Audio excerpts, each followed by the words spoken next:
Welcome. I'm Eric Liu. I'm the co-founder and CEO of Citizen University and executive director of the Aspen Institute's Citizenship and American Identity program. And I'm delighted today to be in conversation, musical and oral and artistic, with someone who needs no introduction, my friend Yo-Yo Ma, one of our time's greatest artists, greatest citizen artists. And we're going to talk today in part about ideas and themes that have arisen not only from Yo-Yo's life and work, but specifically from a recent creation of his called Beginner's Mind, a words plus music creation made for Audible. And we are going to begin this conversation in a moment, but I wanted to tell you how it's going to unfold. You can think of this conversation as a sonata. We will speak and express ourselves in three movements. The first movement will be about to be an ancestor. The second will be about clearing common ground. And the third movement will be about reckoning and repair. So with that, welcome, Yo-Yo. It's so great to be with you and be in this virtual room together. Eric, it's always great to talk with you, and I am always inspired after hearing you speak and talking with you about what you are trying to do to pull us all together and give us kind of a North Star focus, especially during these times. Well, thank you, Yo-Yo. And, North Star is a pretty good metaphor because in so much of your work and what you've been writing and speaking and performing about lately, it is about a journey and an orientation. And this first movement of our conversation about what it means to be an ancestor, I thought it would actually be kind of appropriate. You got two Chinese guys here in conversation to begin with one of our cultural ancestors, Confucius, and a famous passage from the Analects, which goes like this. The master said, "At 15, I set my heart on learning. At 30, I took my stand. At 40, I came to be free from doubts. At 50, I understood the decree of heaven. At 60, my ear was attuned. At 70, I followed my heart's desire without overstepping the line."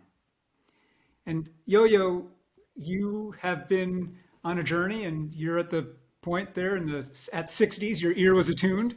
And I would say the verdict is in from the musical community. Your ear is pretty well attuned. But I am curious when you hear a passage like that, your sense both of your own journey, where you are in that journey, you describe in Beginner's Mind, and what you think of when I say, who are your ancestors? That's a very good question, Eric. First of all, just one slight correction. At 65, I'm still trying to tune my ears. So that's. But at the risk of playing quote war, because I loved what you quoted from the Analects. I dug into my iPhone because I keep this quote there, and I will read it to you. So here it is. Whether the universe is composed of an infinite number of blind atoms or one all-seeing nature, two things are clear. First, I'm part of the universe governed by nature. And second, I'm related in some way to the other parts like myself. Because I'm related to the other parts like myself, I will not seek my own advantage at their expense, but I will study to know what is in our common good and bend every effort to advance that good and dissuade others from acting against it. If I am successful in this, my life is bound to flow smoothly as one would expect from the dutiful citizen who is always looking out for others. Now, who wrote this? But Marcus Aurelius, Roman emperor. Go figure, right? This could have been written today. And so you ask about ancestors, and I'm thinking, yes, from the Analects, from Confucius, or from Marcus Aurelius, they're saying things that are not so different from one another. Thousands of years ago. The field I'm in music, is about gauging different time scales. If you're interested in what I do, time, first of all, becomes very short.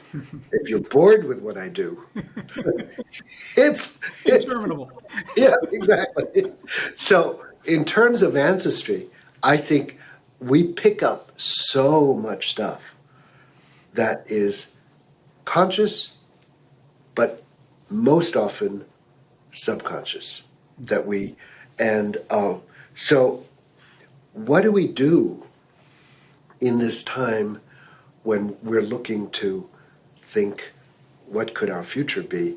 I think in terms of ancestry, it's great to look back to history, to look for similar patterns, different patterns, because almost everything we do is about perceiving what is the same, what is different.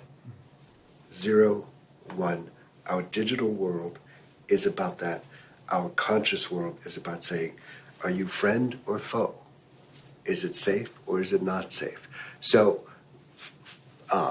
fight or flee, right? I mean, it's that same, so that's kind of embedded in us. But in terms of ancestors, I can tell you as a grandfather, I am an antique, right? Almost. Another 10 years, I'm officially antique. I should be able to cross borders without taxes, right? Because antiques are Duty and free. freely excused, exactly.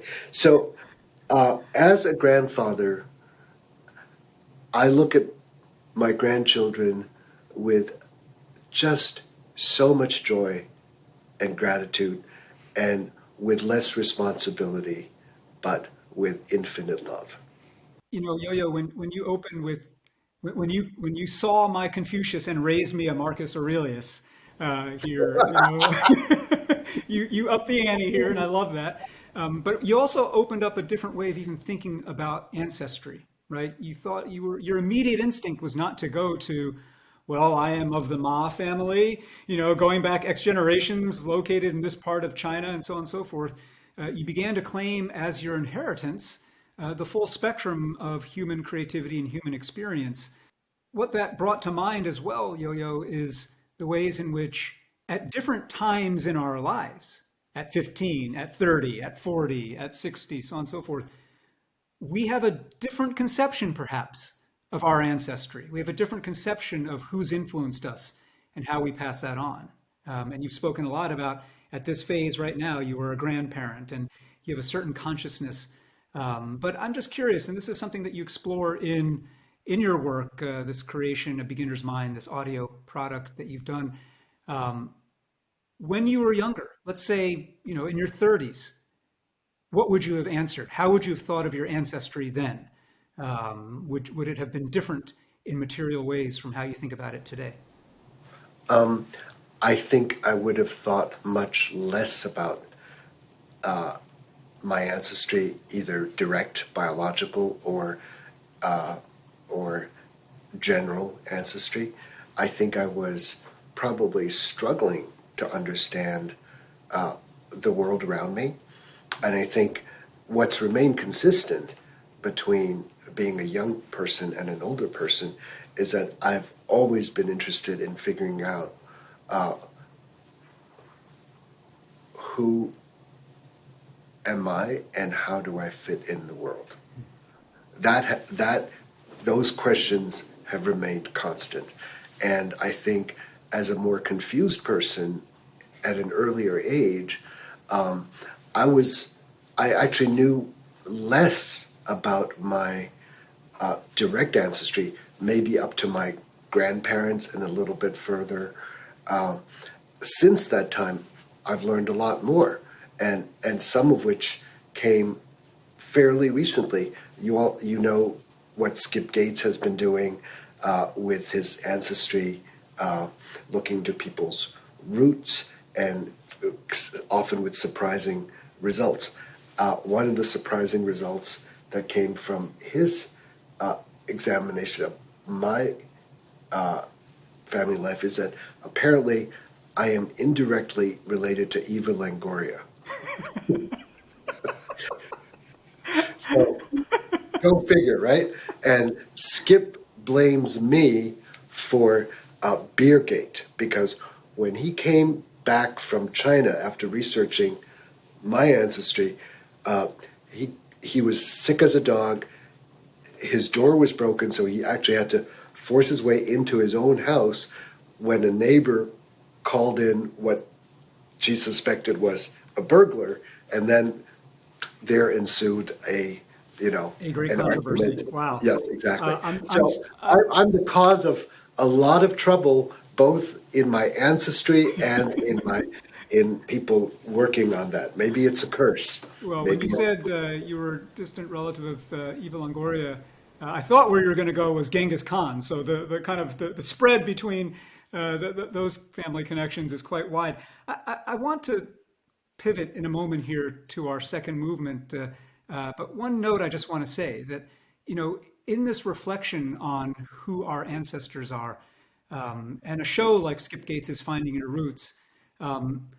Humans are driven to create or find or search out origin stories. And there's something deeply compelling about that. And your role as a musician and an artist has been to illuminate for us that the point of finding your origin story is not pure solipsism, like me, I want to read about me. It is begin to understand the ways in which we are woven into a fabric much greater than ourselves in time and across cultures and civilizations, and that we have a sense of stewardship.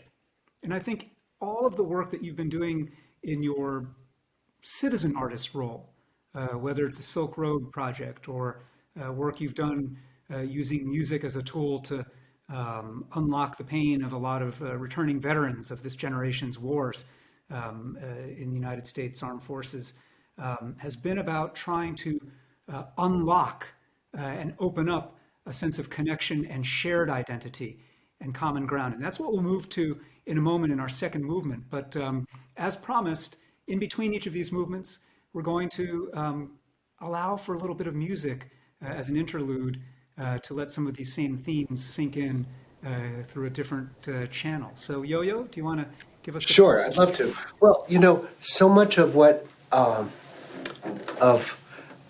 I do in music is to actually locate place and time. And here I will actually, before I say anything, I'll play something. Okay, so.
Simple Gifts, Shaker Song, and Amazing Grace. Now,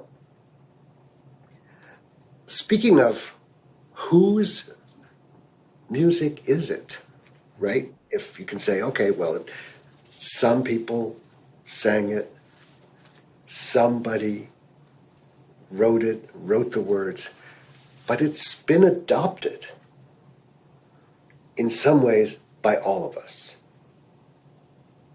And that's what is so great about human nature, is that we do cross all borders.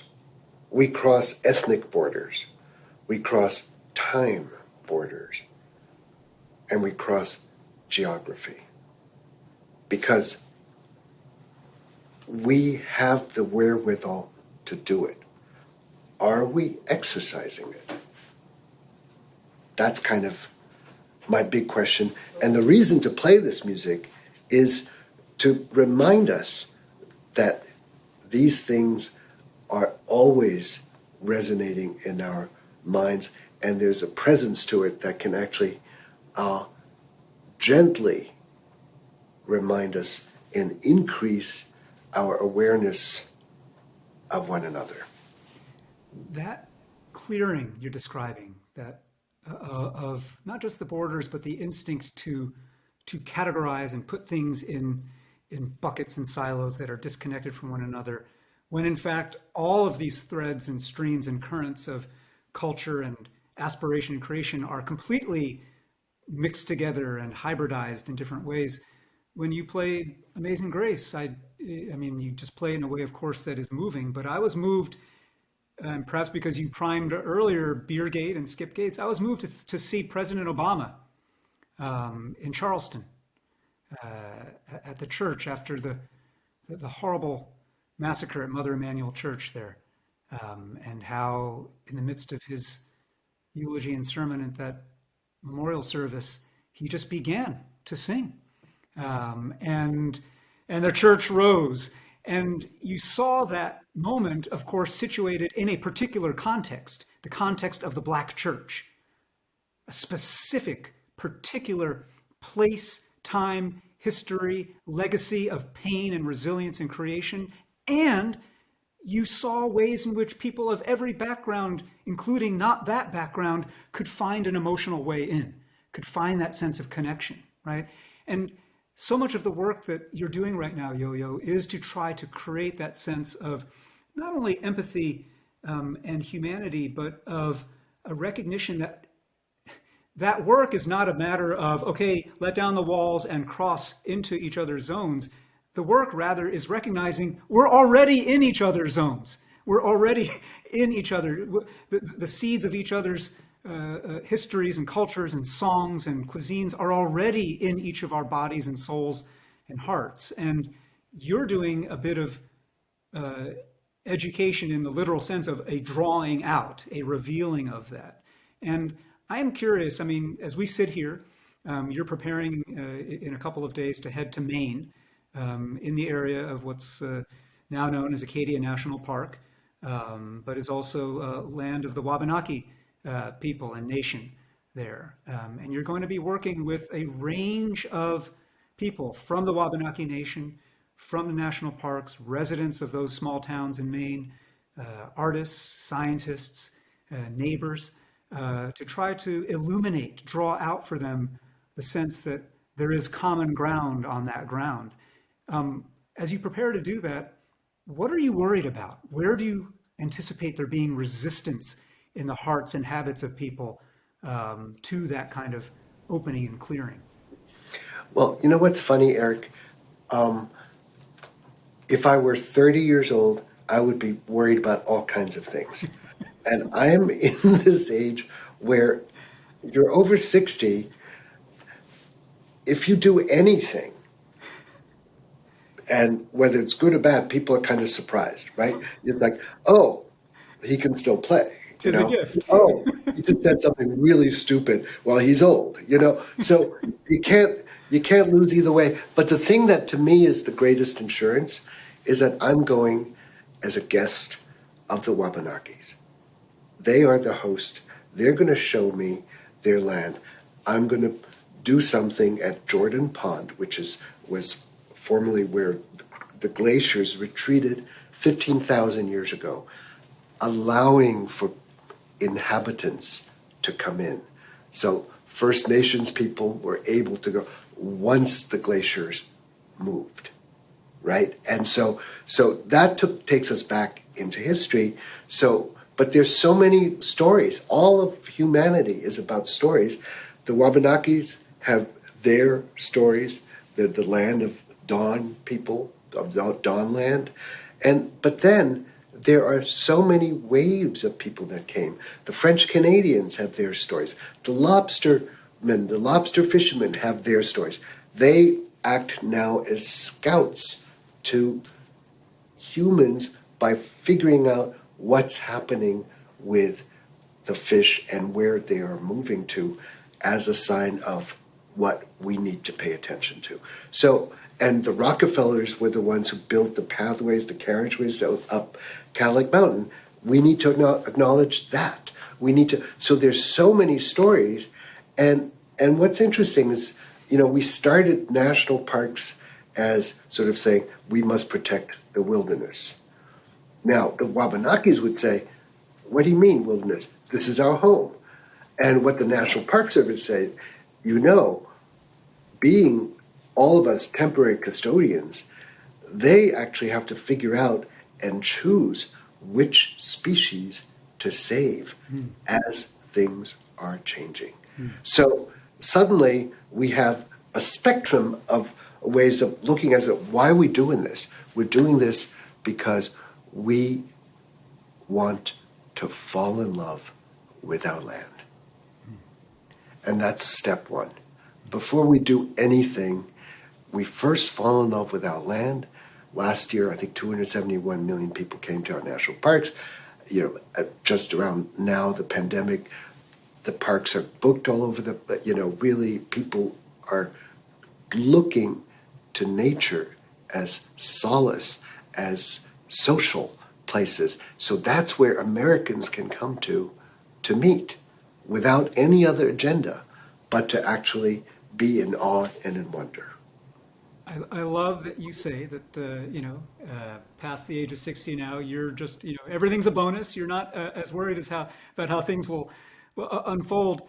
As you describe this and the ways in which these divergent stories converge in a place like Maine, what's brought to mind for me here now is thinking about the ways in which there are debates about the power of art to reckon with power, right?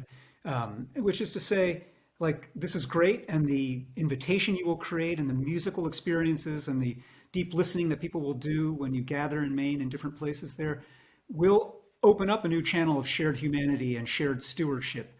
And when you get back down to it, there are going to be certain things that people revert back to, which is the fishermen and the lobstermen want more access to these waters or this land. And certain other people who are stewards of the land, including the Wabanaki, will be like, no, no, no, no, you can't actually commercialize and use these resources. And power and differing conceptions of whose idea of the good should prevail will come into play. And that's called politics in a democracy, right? And my question for you is, do you feel like art and music in this experience, do you feel like the role is kind of prefatory, foundational, like first see each other's humanity and then fight it all out? Or do you think there's actually still a role, even while those fights are going on, for art and music to actually help people have less stupid arguments, find more creative solutions to the conflicts that are there? Well, Eric, this is such a good question and asked at such a good moment because I think for any of us who study anything, we get to the point where we realize we're dealing with something that's bigger than ourselves. And I think it's crucial if art can go really precisely into deep within ourselves, but ultimately it places all of that, all of us, in a larger world. And that's the context that we feel ourselves in and then can commune with one another, not because we're in a zero-sum game world. I think everything that I've tried to do in music is to actually act as if I have the recipe on how to make pies, and here it is. It is not about saying, here is the pie, I need to have a piece of it, and where is my slice? Yes. It's a different philosophy. Yes. And I think that's the part that sometimes I think it's easy to forget. When I'm in an urban center, right, I see less sky. So, so much of our world uh, of during the Enlightenment on, and we're children of the Enlightenment, I think has focused on who we are as human beings and how we want to structure, how we define ourselves, and how we define ourselves in society. You know, man was born free everywhere he's in chains. We, in culture, all of us are cultural beings. All of us are spiritual beings. And in culture, we actually invented our country. And by guess what? A bunch of 20-year-olds, right? I mean, think about this. Lafayette was 18 years old when he came to the States, right? Hamilton was in his 20s. So Washington was an oldie by Yeah. being probably in his 30s, you Yeah. know, or it's like, or maybe 40 at most. And so we invented everything that we have. And I want to posit, I just read an article today, but it was something that Freeman Dyson, the physicist, said before he died. He said, cultural evolution is now faster than biological evolution. Hmm. What does that mean? It means it puts humans in the driver's seat on how we change. And so let me So, pause you there because that actually will bring us to our third and final movement about the responsibility to either reckon with our legacy, being in the driver's seat and what we have done to our planet, and either to repair it or to blindly drive forward in the same way we have, as a species. But before we do that, yeah. may I ask you to contribute something musically? Well, Yo-Yo, thank you for that invitation. And I think one of the things that's beautiful about this sonata we're creating is it's in that spirit. You are Yo-Yo Ma, and we would all sit here if you said two words and just perform for 30 minutes. But your invitation to bring in other voices and sounds, I am going to bring in another stringed instrument here, which is my violin. And So good. uh, That's so wonderful. I'm going to play, actually, thinking about what you said about how all these different people in Maine are coming together in a sense to relearn their love of this land. And well, let me just play.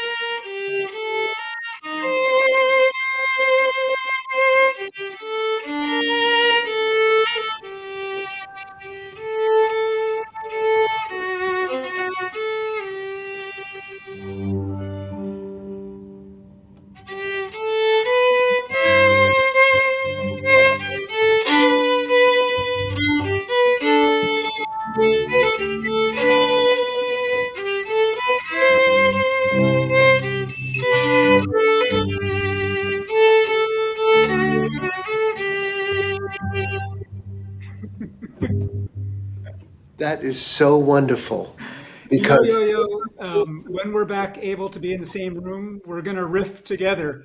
A little harder on Zoom to be sure we're in sync with each other. But I loved your instinct to begin to improvise along. And I started, maybe when I first started playing, some people weren't quite sure what that tune was. Maybe it sounded vaguely familiar. But it was, of course, This Land played in a minor key.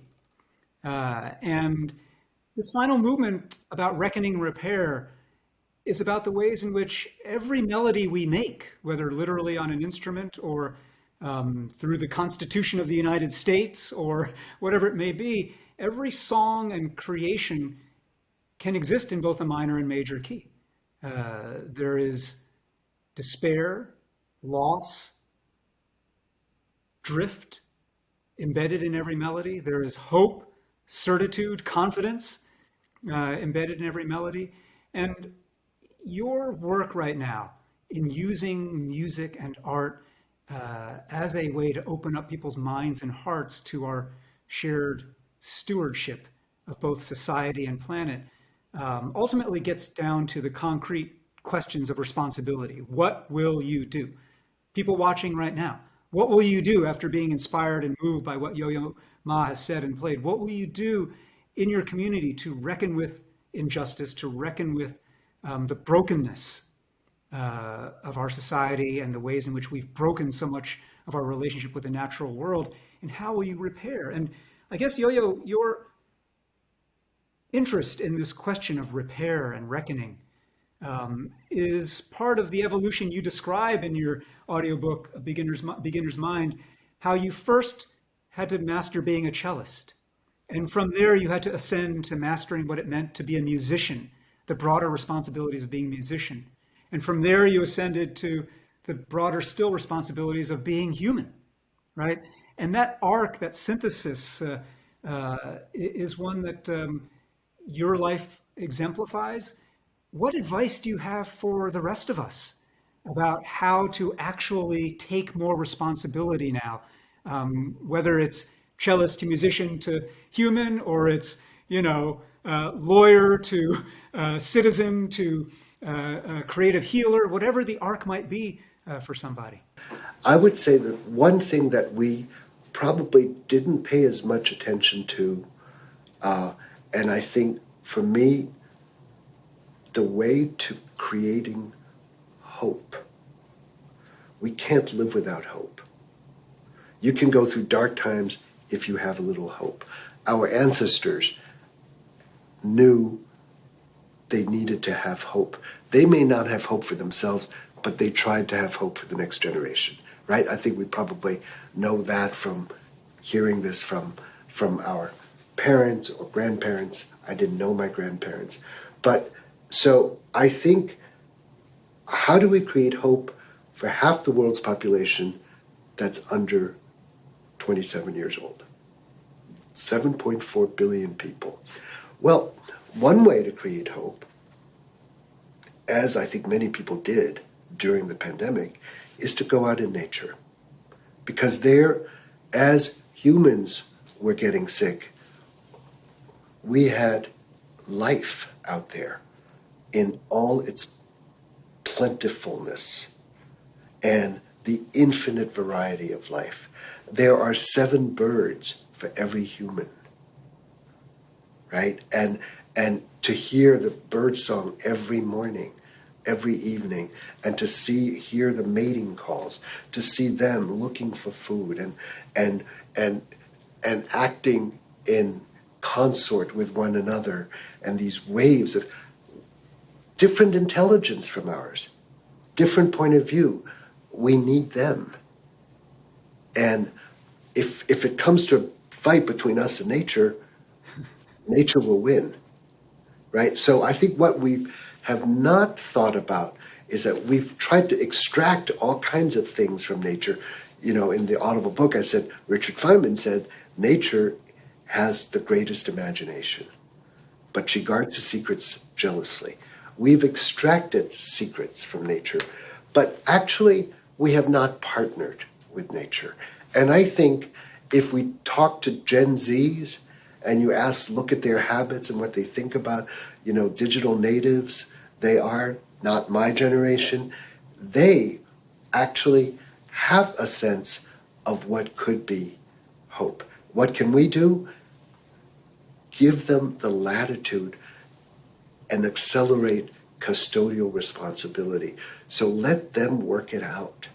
And with our help, rather than have you and me solve all the problems, which I know I can't, but give it to somebody who's going to have 50 years to actually think about it and to guide, because it is a 50-year process. We do need to do that. And we can do it because we've invented so much. There's no reason why we can't invent the next phase of our own evolution for all of humanity. And it's not about political theory. It's not about economic theory. It's about attitude.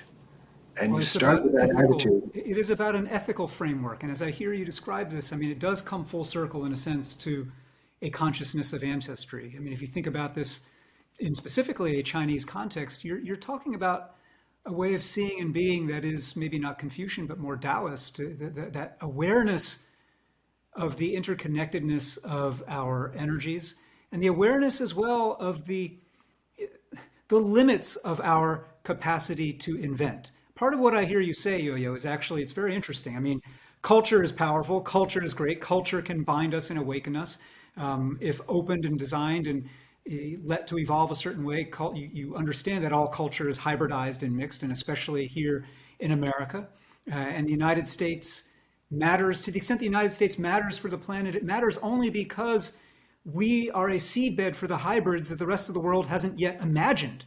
And if we actually stop trying to do that, then we are of less use to humanity and the planet.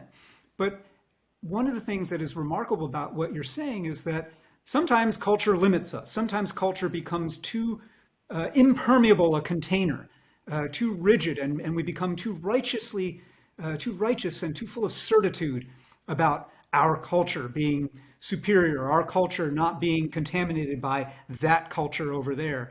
And your invitation, it's not your invitation in a sense, it was the pandemic's invitation for us to return to nature and reappreciate nature, is a reminder that, you know what? Nature doesn't see fixed containers and silos. Nature doesn't see purity tests. Nature, as you say, and as Feynman said, has this relentless imagination to combine things in new ways. And part of what you're suggesting, I think, especially for the younger generation, is let's not get too sure of ourselves. Let us have a certain amount of ethical, intellectual, moral, spiritual humility of the kind that nature actually engenders in us. Not only a sense of awe at the unexplainable, but a sense of, I don't know what's going to happen next, and I don't know if I'm right, and that's okay, right? And Yo-Yo, I mean, you were saying earlier at age 30 or younger, maybe you wouldn't have been there, and today you are there. And that's not just a matter of kind of accumulating years and wisdom accumulating in some linear way. That's also the fact that you've had a chance to reflect on the ways in which your own identity changed and shifted, and your own sense of responsibility for repair and reckoning kind of bloomed over the years. And if you think back about your life, what were the moments where that sense of heightened responsibility to step back, be more humble, understand the interconnectedness of things? Were there several punctuated moments in your life where that really took life? Well, I think it's uh, grappling with what you don't know and actually trusting guides to take us inside their world. Different ethnicities, different cultures, different musics, different disciplines, to say, for me, I need a guide. I always need a guide. I need a good guide who is knowledgeable about what they know, who's generous enough to take me, welcome me inside, who can host me the way the Wabanakis are going to host me. And someone else can take me into molecular biology, or take me into anthropology, or into archaeology, or into physics. Not that I am a physicist, but I can actually start to understand what they're grappling with. And so, for example, I look at you and me. Now, you and I, we weren't here at the beginning of the founding of the nation. But so, what gives you the right to create Citizen University? Because by creating Citizen University, you're acknowledging your responsibility in all of American and pre 1776, but all of the land of America. And so you had to have gone through some kind of shift to say, going from, well, this didn't happen under my watch, so I'm not responsible. No, we're all responsible. Yes. You know, and that's the thing that I feel as we look at the human condition, responsible for, I'm connected to all the great things and all the atrocities, Yes. because that's us. Yes. It's not the bad guys and the good guys. We are the good guys and the bad guys Yes. at the same time. Yes. That's our human condition. We have to live with it. But the last point about nature, which is, I just wanted to bring it because we were talking about saying right or wrong. And I think we get to right or wrong, win or lose, a binary system, when we are competing in a zero-sum game. But if we look to nature as an example, yes, we grew up with, Darwin, it's the survival of the fittest. Therefore, look at this, it's all about competition. But lo and behold, nature is incredibly efficient and not over competing, but in collaborating, because it is so much more efficient, so much more lives and gets and can thrive when nature collaborates. That's the part of nature we haven't looked at as much. And that's the part of us that we haven't looked as much. That is so, that narrative, which you can express through music, through words, through science, through law, that nature's way is not just, I mean, even the word Darwinian, people use the word Darwinian to mean cutthroat, zero sum, survival of the fittest, when in fact, Darwinian equally means cooperative, collaborative interdependence. And that idea that both these things are happening in a way that is not only efficient, but is wise. And, your riff a moment ago about we. Who is the civic we that we speak of, right? So, I mean, you and I weren't here, the drafting of the Constitution, our ancestors weren't, but we feel very comfortable. I wasn't even around or certainly conscious, when I say things like, we landed at the beaches of Normandy and we began to push back the Nazis and we defeated Nazism. We put a man on the moon, right? And I say these things because I claim that we of American life. But as you say, I then equally, because there's no such thing as rights without responsibilities, I claim equally we enslaved Africans and then created a century-long system of caste-based segregation. We stole land from the first peoples of this land and then herded them into confining reservations and horrible atrocities. We excluded you and me from the territory for 40, 60 years and made it so that Chinese were the first people named by ethnicity, by nationality, to be excluded from the United States. That's the part of the we have to claim as well. And that sense that both of these things are the same we it's not just an intellectual point, it's a new narrative, right? And I think part of what you are bringing forth, Yo-Yo, is a new narrative in deeds like going to Maine and being hosted by the Wabanaki, in your art, in your words. And what I'd like us to close with actually is for you to express that again in maybe your prime language, and that is in music, and to take us out here with a musical expression of the sense that we share this responsibility. Well, I'm happy to do that, Eric, and I'm so happy to have had the chance to talk together a little bit. I think each time we talk, we go a little further in identifying what we are passionate about and or how we care, how much we care. And I hope for our viewers that that that they can take away from our conversation is that everybody can contribute in their way towards putting into the larger pot of solving seemingly intractable issues. And it's from individual little actions that that make a difference. So since we talked about nature, I'd like to attempt to play a little bit of a piece that was written really during World War One, and by Vaughan Williams, and it's about his observation of lark ascending. So this is.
Hope is a thing with feathers that perches in the soul and sings the tune without the words and never stops at all. And sweetest in the gale is heard, and sore must be the storm that could abash the little bird that kept so many warm. I've heard it in the chillest land and on the strangest sea, yet never in extremity it asked a crumb of me.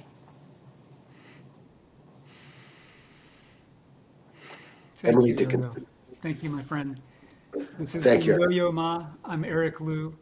We hope you've enjoyed our little sonata, and we hope you will carry that song and that spirit with you in your work as creators of our future together.